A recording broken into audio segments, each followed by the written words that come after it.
Good morning. Thank you for tuning in to the Mona Lisa Monroe Morning Show. Grab your coffee or your tea, hunty, because we have a lot to talk about. But before we get started on those red hot topics, please go to my website, www.monalisamonroe.com. We've got t-shirts, we've got mugs, we've got toast. Believe me, we've got you covered. And also, you could purchase my book, Life After the Diagnosis. If you know a survivor or you are a survivor, this is the book that you need. Well, let's go ahead and get this party started right, shall we?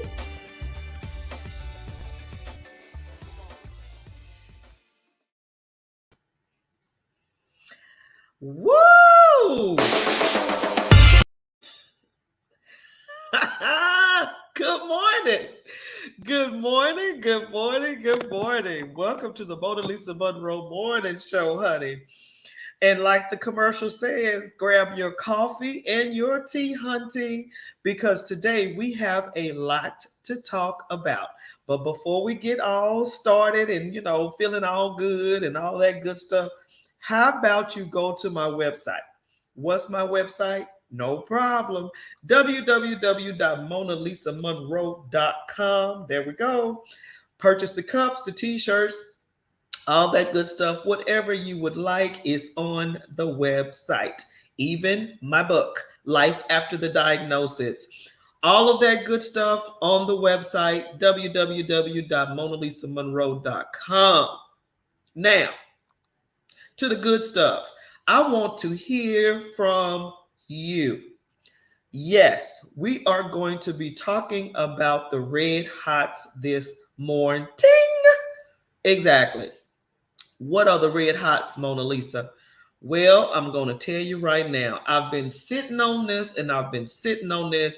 And I was like, well, I don't want to come to everybody angry, mad, all of that good stuff. So now I've come down from the mountaintop and I'm ready to address some things. What are you trying to address, Mona Lisa? Okay, no problem. I will tell you, hunty. Ooh, the first thing I want to talk about today is this Buffalo mass shooting. Okay, so I'm sitting here and I'm watching the news, and it's almost a week old, the news. But the more and more this thing unfolds, the more and more I'm sitting here like, really? Are you for real? And at first, I'm not even gonna lie to you. I was like, and he's still alive. Because I don't want to make this a race thing. You know what I'm saying? I do not. But it is. I don't care how you try to toss it up, figure it out. It's a race thing. This dude got in his vehicle and traveled 2 hours. 2 hours. 2 hours. Have y'all ever traveled somewhere for 2 hours? How about have you ever traveled somewhere for an hour? And you sitting there, good morning, Tam Tam. How you doing, girl? And you sitting there and you like going, you're thinking, right? 2 hours of this madness. What was he thinking in those 2 hours on the way to kill these black people? What does that look like? What does that look like? You driving for 2 hours. Your mind is set to kill black people. That's premeditated murder. All day, every day. I'm not even a lawyer. I watch enough Law and Order, SVU, and all of that to know what premeditated murder is. You think about it and then you do it. That's what's going on with this cat. So there's no crazy. You cannot claim that you're crazy. You can't claim none of that because you had 2 hours to think about whether or not this was a good idea. Should you or should you not? You had 2 hours. Tam Tam, what you say, honey? Good morning, thank you. Hey, Queen, I appreciate it. Gun laws, honey. The one in Georgia, you giving everybody a license. You letting everybody just run free, right? Uh, it's like you thought for 2 hours exactly, Tam Tam. You hate black people, and for 2 hours you thought about shooting black people. Now, see, this is where I was talking to a person the other day, and they were like, it was random black people. No, he cased the joint. Before he killed everybody, he drove around, knew who shopped there, knew exactly who these people were. And if you look at the profiles of these people, he knew who he was killing. He knew. You had 2 hours. That's number one. Then you cased the joint out months before, so you knew who shopped there. You knew who people were. You are not crazy. You're evil, is what you are. Tam Tam. He told people on the internet he was going to do it. Exactly, Tam Tam. So how are you crazy? No, you're evil. Bottom line. So you traveled 2 hours. You had time to change your mind, think about it, whatever. You knew who you were going to shoot because you cased the joint out. And then, after you do it, you surrender because you know you're not going to die. Okay? Bottom line. You surrender because you knew you were going to live. And you're basically leaving it up to the police and the courts to give you your fate, per se. Now, like I said, I didn't want to make this a race thing, but we're going to break it down because it's a race thing. If that would have been an African American that drove 2 hours, that cased the joint out, that killed 10 people, do you literally, and I want y'all to be honest with me, you better tell me the truth. Do you literally think that all they had to do was this right here? And the police would have slowly brought them in? No, because this right here doesn't stop us from getting killed. Hands up, don't shoot. You remember that? That's real. Hands up, don't shoot. We still gotta tell you not to shoot, even with our hands up, even surrendering. It doesn't matter. We're still getting killed.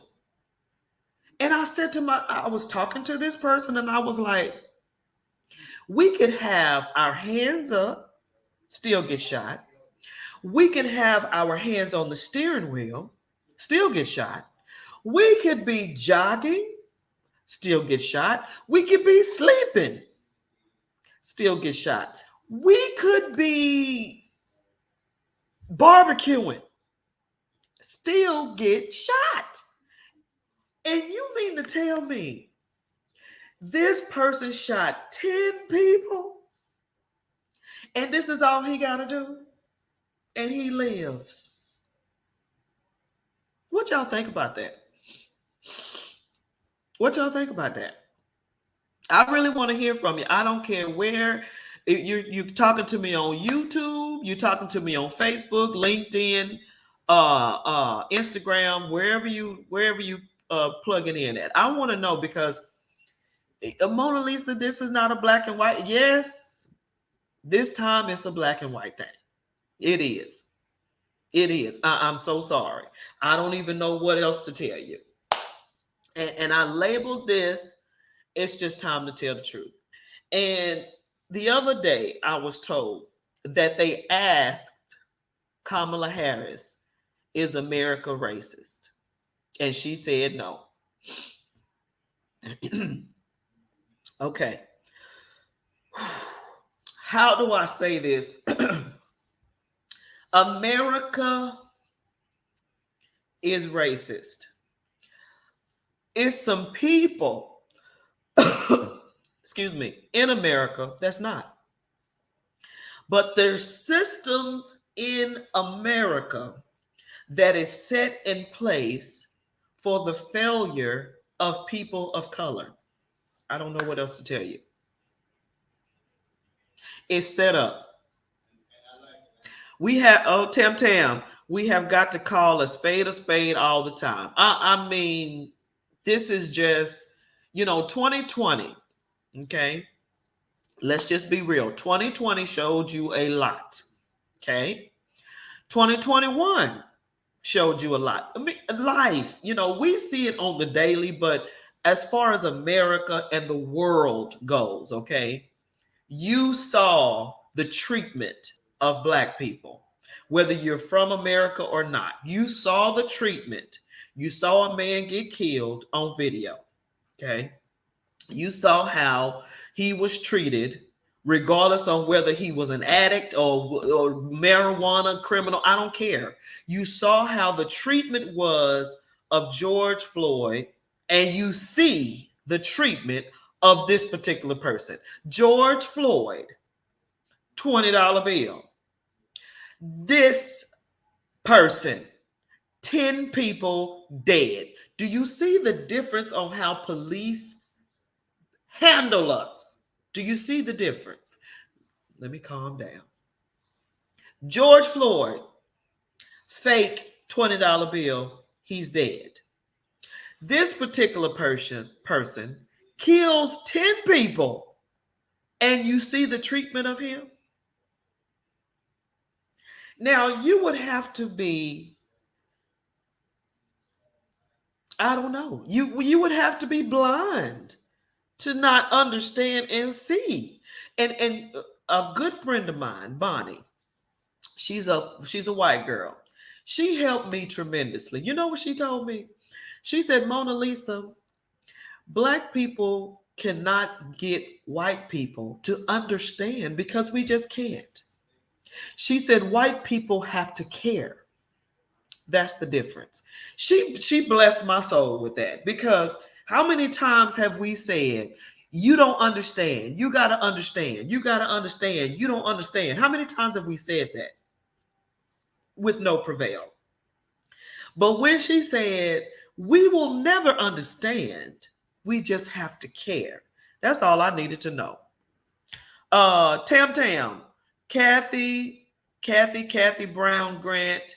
Oh, girl, hold on. Just because we call racism out doesn't mean we don't get along with white people. Exactly. Deborah Brown White Bailey, Queen Mona. What's going on, Terry? How are you? Okay, so Terry, check this out. The mass shooting, sir. Okay, and I said to myself, now you have to honestly say that this is a race thing. I mean, you just really got to put it out there now, because how else can you explain this person? Excellent. Good. How can you explain, Terry? Talk to me now. This person gets in his car and drives 2 hours. He's driving 2 hours to shoot Black people in his mind. Okay. He's driving 2 hours. That's like driving from Austin to San Antonio almost, right? You got time to think about whether what you're doing is wrong or right. You got time. And you came up after 2 hours of driving that you're going to follow through with this mass shooting. And as I was stating to the person previously, you knew who you were going to shoot. You knew. So for you to say that you're insane is insane, okay? Because that's premeditated murder if I've ever heard a case in my life. 2 hours, you cased the joint out so you knew who you were going to shoot. Premeditated murder. What say you? What you say, Terry? Because I mean, it's ugly. It's ugly. And there's no other way to say it. Racism is real. And like I said, I got a good friend, and she's a Caucasian, and she broke it down. She said, we can never understand, but we can care. Terry, you are telling the truth. He planned it, and we are fooling ourselves if he didn't consult others first. Thank you. Thank you. And there's nowhere is there, there's no way else you can look at it. You know what you're doing. 2 hours in a vehicle, your mind is set. You case the wait, let me back up. You case the joint out. So you knew who you were going to shoot, and you followed through. And then on top of that, you live to tell a lie. Okay. George Floyd, $20, a fake $20 bill. And you saw how the police handled George Floyd because of a fake $20 bill.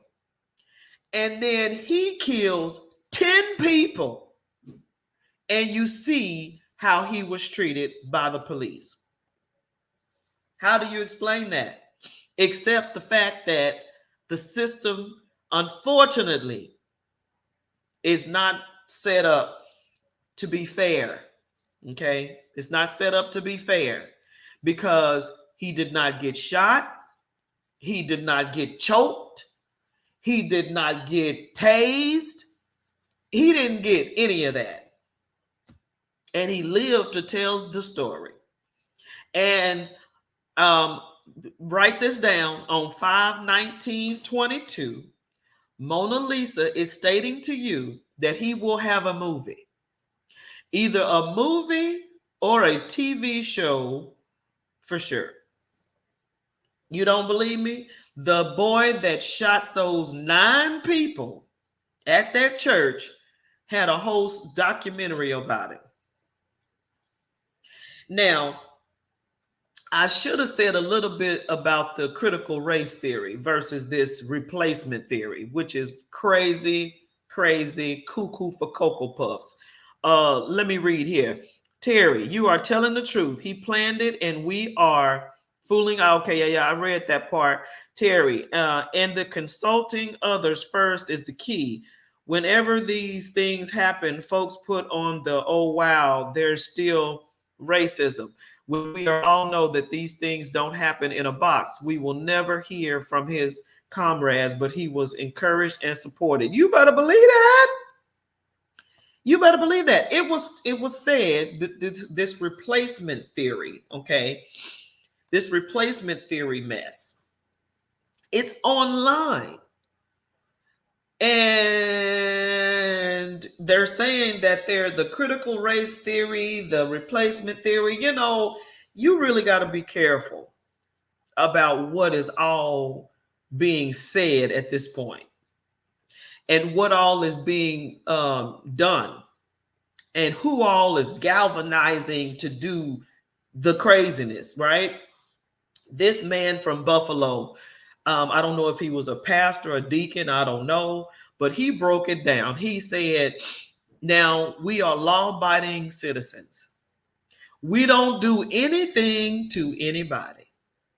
We just go to the grocery store to get something to eat and we get shot at. We you know, no matter what we do, we are set out to get abused, shot, killed, whatever. He said, how long do you think we're supposed to take this? And you know, that sat with me, honey. That sat with me. Because literally, think about this now. 2020, we basically shut the world down almost like COVID because we were like, we ain't having it. We're tired of it and we want some change. We were marching everywhere, everywhere because we were fed up, right? But look at it now, though. We're fed up again. Do you think we're going to take to the streets? Let's think about this thing now. It's people got guns now. You don't even have to have a permit in some places. How long do you think we are going to sit back and just let you kill us? You see what I'm saying? But see that right there, that whole verbiage there can be taken as, oh, Mona Lisa's rising up and the black folks is getting ready to, because fear fear of the black person or fear of the people of color. This is dangerous. What you scared of? I mean, I don't understand. Why are you so afraid of people of color? What is that fear? The fear of being replaced, the fear of us taking over. And you know what? I do not remember who said this, but it's making a lot of sense to me right now. The fear of people of color taking over and treating you the way you treated them. That's the fear. Let me say that again. The minister in Mona Lisa is kicking in now. The fear of us taking over and treating you the way you treat us. That right there is the fear. What do y'all say about that? What say you about that? And just to think that this is the red hot topic number one of us discussing this Buffalo mass shooting, this Buffalo massacre is what I call it. Yeah. So that's red hot number one. Red hot on number two is abortion. Abortion. Terry, why say, yet there's no data to support that fear? Exactly. There's no data to sit there and support this madness because, believe it or not, hey, honey. What's happening? Believe it or not, black people just, I mean, I would say that, how do I put it? Even in the worst conditions, okay, black people still aren't going to do you the way you do them. I don't know. Am I wrong or right, people? What y'all think? Let me see here. Margot, hello. Fear of loss of social control. Margot, thank you for tuning in, and you are correct. The fear of loss of social control. It's a sad situation. Your fear, your major fear is losing control. That's red hot number one. What say you, Gary, on the Buffalo mass shooting? Man, wow. Pretty much what everybody else saying. Oh, you let me on camera today. So, I'm not even going to go there with you. See, actually, look. If you look at the camera, you see half of me. You see whole you. I get it that this is the Mona Lisa morning show. So what do you say about that? The Buffalo mass shooting. I said my piece on it. So, I mean, everybody has, it's not what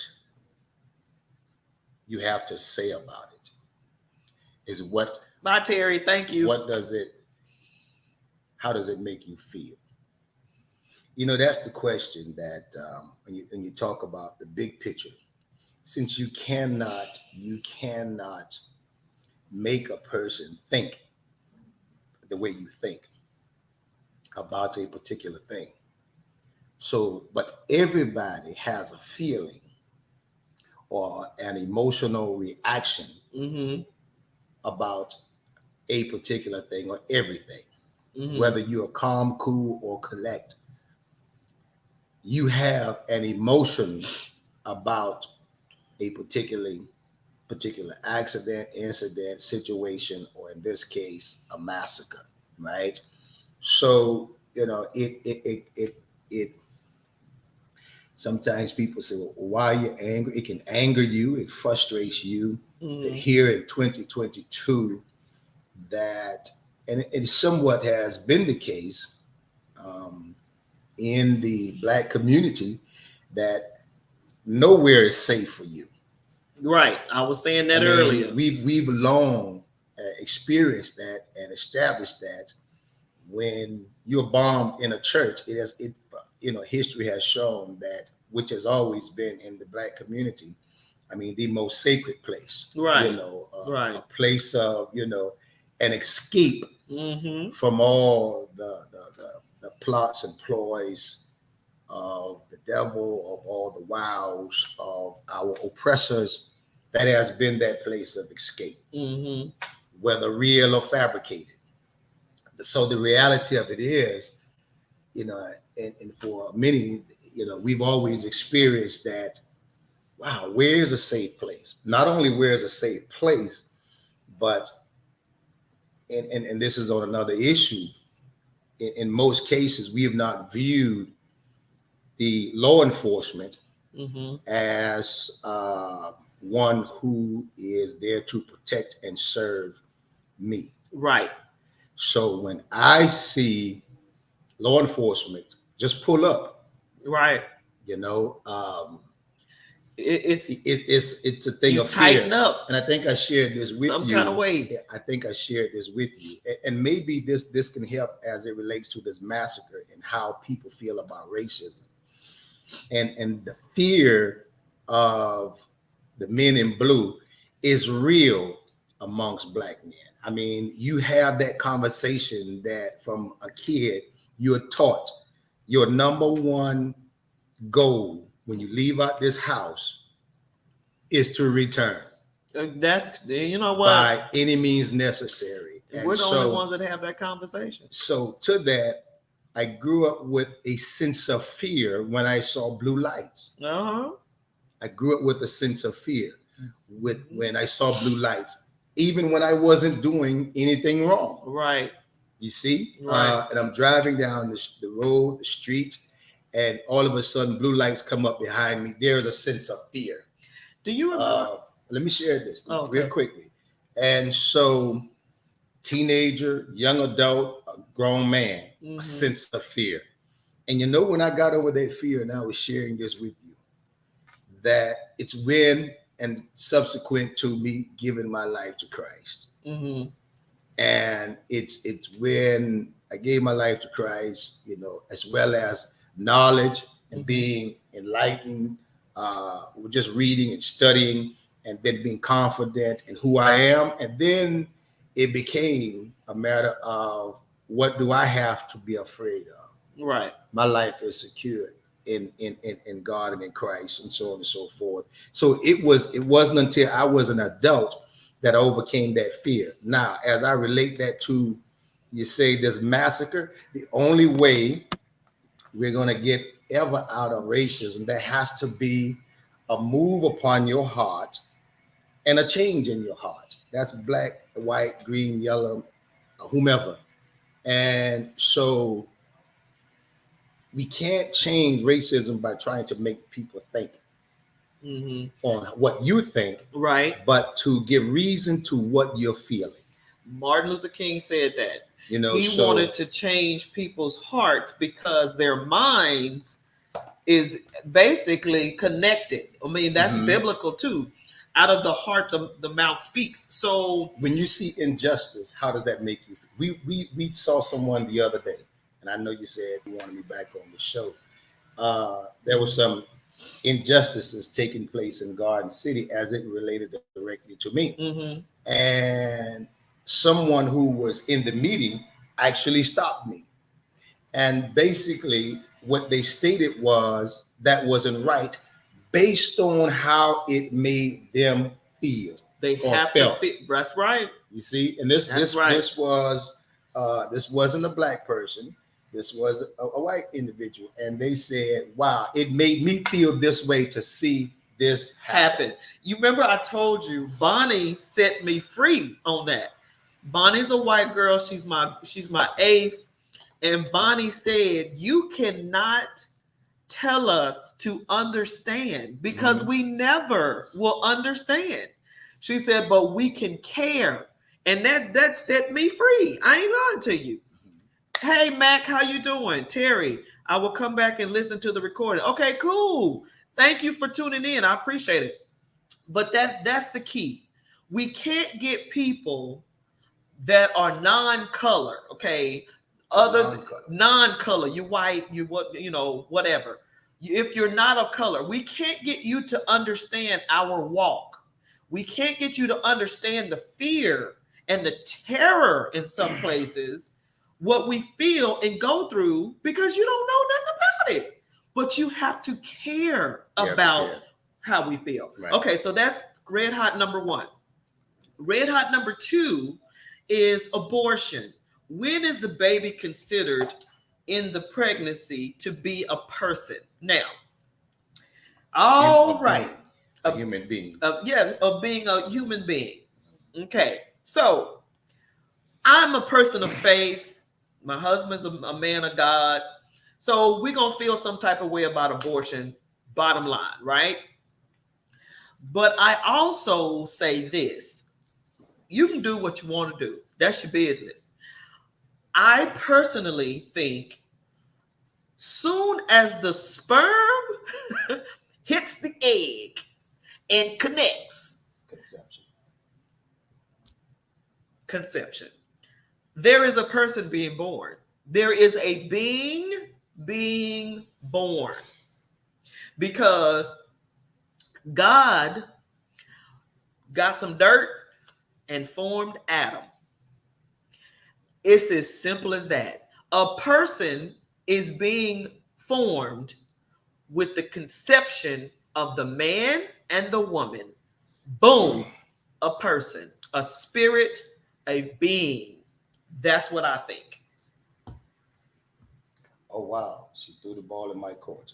I heard an interesting years ago, an interesting argument. And we're not talking about argument as in fussing and fighting. We're talking about an argument on a platform of political discussion and reasoning. And it was the argument about abortion, but it included the man. And the argument was positioned as this, that if you're going to say allow abortion, then the consent should be between both. I agree. The people, father and mother, right? Of that particular. That's seed, good. Right? That's good because the men are very rarely considered in this decision. And let me explain the person's argument and position. And he stated that, and he was presenting an argument as such. He stated that in his case, that he wanted the child. Right. He stated that the young lady was pregnant. Right. He wanted the child. But she didn't. She didn't want the child. Okay. And it shouldn't be left just up to her. He stated that, okay, well then you can terminate your parental rights at birth or so on and so forth. And so the opposition was, well, it's her body. She has to carry the baby. That's true. He said, understood. He says, but I'm saying I wanted the child. She's saying she doesn't want it. And because of the law right now, the law is going to honor her wishes to have an abortion at will. So he said in his argument, but what if I don't want the child and she wants to have the baby? Ah, If she has the baby and I said I didn't want it, then you're going to make me responsible for that baby, even when I said I didn't want it, by paying child support. by paying child support. Ooh, So he positioned that's his a good one. argument. He positioned his argument as such, in that they had to give deep consideration into that argument and that position.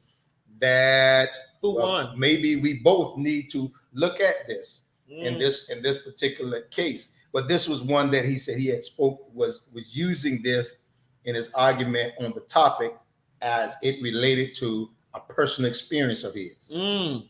that he lost.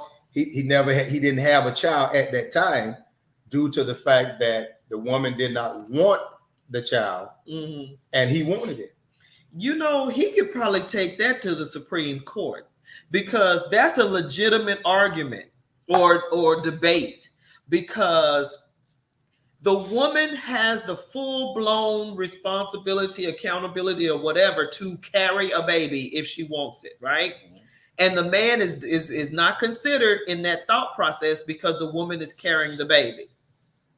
But on the other end of that, if she doesn't, or I'm sorry, if she does and he doesn't, and she carries the baby and da da da da da, why is he held accountable for a decision that he made? I don't want any children. Right. That's good. He needs to take that to the Supreme Court. But that's another point, to be honest with you. That's something that we might have to deal with later. But for now, abortion, when is it considered or a good idea or something that a woman can do in the pregnancy? When is the best time if she were to have an abortion? And my thing is, I don't think she should have one, period. But I also think that she has that right to choose. But I heard this morning that the mayor of New York said up until the baby's born, she could have an abortion. But you know, that's crazy. And that gives you another idea of men not knowing anything about the process, most of all. But the first trimester, second trimester, third trimester is the baby's forming differently in each trimester. So no, it'll be straight up murder to kill a baby in the second and third trimester. You're killing something that's moving around and thinking and all that.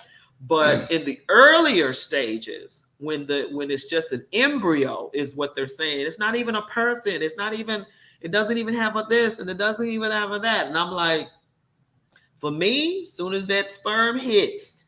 Well, I've known people and in a close proximity with, when you speak of females having an abortion, and it's traumatic. Yeah, it is. It's traumatic, and some women, I can imagine, even though they make a decision at that time to say terminate the pregnancy for whatever reason, career or what have you, and this may not, I'm not trying to paint with a broad brush here, that some people are willing to say, hey, have that abortion, be done with it, and never reflect back on it again. But we were having that discussion last night about you can say that you don't have any thought about a trauma in your life, yeah, but it manifests itself. It does in some way, shape, or form. That's right. But having known that, and even being a pastor, and having talked with females, couples, and there's a female who perhaps have had an abortion or terminated a pregnancy for whatever reason in early part of their life, that are experiencing trauma. Mm-hmm. Still 10, 15, 20 years later, some guilt, some remorse, traumatic, some the pain of a lifetime of wondering what that child would have been. And so, we'll never know what each individual experiences or feel about an abortion or terminating pregnancy. But from my experience, of engaging in conversations with female, it's somewhat traumatic. Yeah, it's a lot. It's a lot. It's very traumatic. So if you are going to do it, I would suggest you do some counseling before and after. I would suggest that you continue to have some sort or some kind of counseling, because you know, a miscarriage, an abortion, and having a baby, it's all difficult. Mentally, emotionally, physically, it's all a task, You know, on your body. Can we amalgamate both of these two topics, racism and abortion? And here's the connection. Both of these extremely topics are political topics that determines how people vote. And it's interesting how, That's a shame. as it relates, not to say a shame, it's interesting how people will base their vote on these two essentially godly principles, but see abortion as ungodly, but not correlate racism as ungodly. Well, that's a whole. You see what I mean?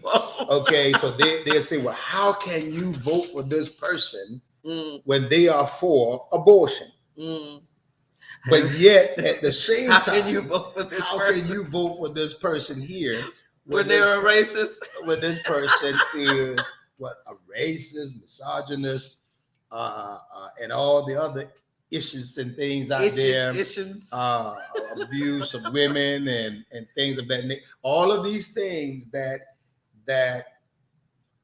can fall under quote unquote godly condemnation. So it's amazing that, and what does the word of God says? If you're gonna live by the law, you die by the law. And to break one law is to break the entire commandment. Yeah. So if you view abortion as ungodly, then you have to view all ungodliness as ungodliness. So just putting those two things together and to consider when we're making decisions, right? If it's based on your religious factor. Okay. Well, red hot topic number 3 and our final hot topic for today, this morning, is the Women's Soccer League was finally approved for equal pay. What about the WNBA? Now, my thoughts is, congratulations, sis. Wonderful. I believe in equal pay across the board. You guys work hard, just like the men work hard, all the above. Now, with my remembrance, I think I remember women pushing and refusing to play if they don't get paid equally. But I didn't recall this same protesting force in the WNBA. Now, I was told last night that they did. I didn't know that. And I see one of your questions, why haven't we freed Brittany Griner yet? and before getting ahead, I'll just answer that. Because she's not a soccer player. That's putting it modestly. So in either case, when you look at the fact that what Brittany Griner being detained now, right or wrong, it sheds light on why she was there in the very first place. And that was as a professional basketball player, WNBA female professional basketball player, to be able to sustain an income, she has to go overseas. Not just her. I don't know what the number is. Probably 60% of the WNBA females, or let's just say half. Until we get real numbers. But a number of the females in the WNBA, in order to sustain their income in the off season, they have to go overseas and play. But my thing was, have they went hard to the paint, like saying, we're not going to play unless you guys pay us equal or at least somewhere close to the WNBA. I mean, I'm sorry, the NBA players. Going hard to the paint, you got to have leverage. If you're going to go hard to the paint, you got to have some leverage. But don't they have leverage? What I mean is the WNBA at a place that if these ladies were, and I think it's cause specific, because when in 2020, when the George Floyd murder and the WNBA stood out with regard to the Atlanta's owner at the time. What was her name? And she ran for a seat. I don't remember, but I know what you're talking about. In Georgia. Because of that platform and premise, those ladies said, we're not going to play. Exactly. But it was because of the backdrop of what was happening. George Floyd, racism, Black Lives Matter. This is a perfect backdrop. But that was a backdrop that was polarized in the country at the time and affecting all of America. Salary, what they get paid, is not a polarized subject until now that you have Brittany Griner now detained in Russia, which brought light to the fact that while she was over there in the first place, and that is to make a living wage playing basketball. What I'm saying is right now, it would behoove thee to say, now that the women's soccer have gotten paid, they need to come right behind them and say, y'all need to pay us too. And this would be perfect timing. I was again, how much leverage power do they have, in the sense that if they were to say, we're not going to play except for equal pay, will the owners of the WNBA say, okay, we're going to sit down and have a conversation, or will they just let the league just crumble? That African American woman coach, what's her name? The one that's the top paid coach. Why is she now the top Dawn paid? Staley? Why is she now the top paid coach? She demanded a equal platform. Well, you're talking about, but she's in a different system. She's in the collegiate system. But my point is that I get what you're saying. Now that the women's soccer team has gotten this equal pay, you don't think they're going to come together with the women's basketball league and say, and that's it. Let's go? They can do that. I'm telling you, this is the perfect time. Let me ask you this. Can the sports world do, and this is addressing that leverage, can the sports world do without the WNBA? No. You got little girls now looking at Gigi, Kobe Bryant's little girl, aspiring to be like her, and all of it. No, you can't play that. No. I'm saying that looking at they cannot do without it. That's WNBA. my answer. They cannot do without the WNBA, because right now it's female power, it's women power. From a financial earning perspective, you look at the television stations. How much money would they lose if the WNBA folds? See, they got to understand right now, women are in demand. So if they try to pull women WNBA right now from the league, it's gonna be on and popping. Right now, it would be foolish on their part to do this now. Yeah, because it would be an obvious retraction to what they're trying to do. But at the same token, ride that coattail. I'm asking the question, but it's not only just ride the coattail. This is where, say the professional sports, women's sports, they have to come together across the board. And see, and that's the thing. That's what y'all don't understand out there, men. When a bunch of women, we don't understand. When a bunch of women get together, that's how Biden got in there. Women galvanized and voted him in. Bottom line, point blank, we put him in there. So if we come together, Women, soccer, basketball, foot, it's a woman that plays football now. If we come together and demand, do you want to see women playing football? no, but I'm just saying, if the fair pay, if that's what you want, and you're telling us that we're not going to get it, and if we come together, I'm telling you, you don't want to do that. Matter of fact, No, you want to do that. Women drive the NFL. Women rule the world in a lot of cases. But anyway, we're going to leave that alone. So, your final thoughts. On that one. Your final final the NFL? Yeah. How so? Yeah. Because women sell. The cheerleaders, Dallas Cowboy cheerleaders, make more money in a lot of cases than any of those. No. Okay. So anyway, don't get beside yourself. Okay. So anyway, final thoughts on all three red hot topics. Okay. So final thoughts on the. I'm trying to drink more water. I see that. Yeah. So that's why I'm rattling. Okay. Yeah. Exactly. So final thoughts on the mass shooting. I got about 15 to 20 pounds I'm trying to get rid of. Anybody want it? Nope.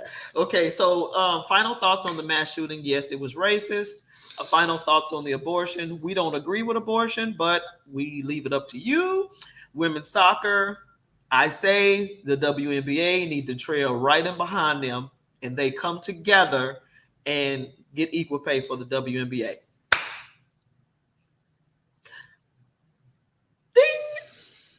These are your final thoughts. We got 5 minutes. You got some final thoughts? I think all of these were good topics, and it's not just to offer a platform of debate, but just discussion and conversation where people can reasonably come to a platform and have discussion, not to condemn or criticize any particular person, but to shed light on the various issues. I did hear you speak on critical race theory, and but truth of the matter is not critical race theory. It's critical American truth, critical American history. You got to first call it what it is. Mm-hmm. When we are talking about speaking of American history, it's not a race theory. It's American history. I agree. And so the question is, what part of American history do we want to teach or not teach? And even more so, why? Right. Why do we teach? Why do we teach this? And if you're going to teach this, if you don't teach this, and you continue to teach this, it's you're propagating a lie. Mm-hmm. And you're propagating a lie. So I think that's how we have to approach that. Right. When we talk about race is a hot topic. It's a fearful word to address, to converse, to talk about. I'm certain all of us have non-black friends, white friends. Hello, Pierre. In a private setting, how comfortable even your white friends, how comfortable are they with just having a conversation about race? That's my whole thing. If you and we're gonna go ahead and close, but I want to say this: if you have white friends, okay, and you can't talk about these things without feeling some type of way, you might want to reconsider them being true friends, because I feel like if you are a true friend, whatever color you are, you should be able to address the issues of race. And like I was saying, my girl, Bonnie, we can talk about any and everything. And we feel comfortable enough to say if we disagree. And it's okay to disagree about some things. But the whole point of it is you get to voice your opinion. I get to voice mine. And that's what the Mona Lisa Monroe Show is all about. We talk about what you're talking about. Thank you so much for tuning in to the Mona Lisa Monroe And talk Morning about it. Show. And talk about it. And Yes. in your closing, I say this, that racism or the massacres that happen, consequence of racism, is not going to be cured, eradicated by it being discussed in the black churches only or in the black communities. If there's not a discussion of conversation in also the white churches or in the white communities or at the table of white Americans, then racism and the result of race, the outcomes of racism in the massacres, they're going to continue to happen in America that then affects all of us. So, Right. So this is not just a conversation in the black church, in the black community, at the black dinner table. Mhm. This has to be a conversation at every different racial and cultural makeup in this country. And it's not about you thinking about it. It's what do you feel about it? How does it make you feel to see these tragedies and inhumane acts in the 21st century happening now? And I would add on that, which is a great point, baby. I'm going to add on that and say, and we have to be mature enough to allow them to be honest. You know, a lot of times they're not going to tell you the truth because they're scared that we're going to go, or whatever. If we're going to talk about it, we got to make sure we're mature enough to handle the result of the conversation. I'm telling you, they're afraid. Period, point blank, they are afraid. So take that in consideration and allow space enough for them to be honest.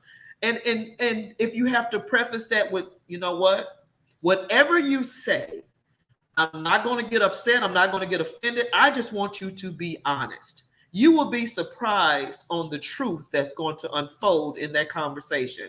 And that goes with any color.